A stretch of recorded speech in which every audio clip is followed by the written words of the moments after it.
Europe 1, 6h26, vous écoutez Mathieu Béliard. Et c'est l'heure de notre bol d'air. C'est l'heure de retrouver Fanny Agostini, notre rendez-vous à la ferme. Bonjour Fanny. Bonjour Mathieu. En direct de votre ferme pédagogique à Boissey, en Haute-Loire.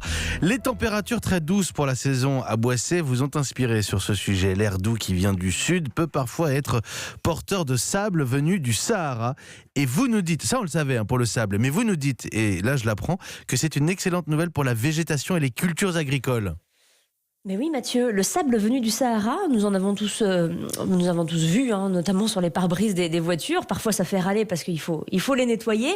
Mais ce sable venu du Sahara, transporté par le vent du sud, que l'on appelle le sirocco, a bien des avantages. C'est une aubaine pour l'agriculture car il va apporter du calcaire et autres minéraux qui vont venir en fait revitaliser la végétation. Mais c'est vraiment significatif en termes de quantité, je veux dire. Ah mais complètement, ce phénomène représente un apport considérable de l'ordre de 12 grammes de sable par mètre carré qui retombe sur la France chaque année. Pour vous donner un exemple, le 21 février 2004 fut marqué par un sirocco historique.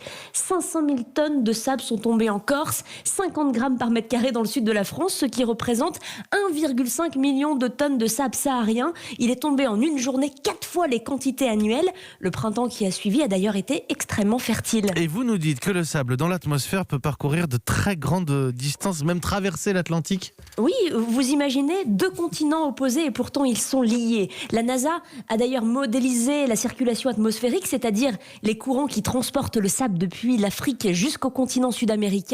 Et ce que l'on observe, c'est que de façon cyclique, chaque année, des millions de tonnes de poussière venues d'un ancien lac situé au Tchad sont soulevées et transportent du phosphore à la forêt équatoriale, élément indispensable à sa croissance.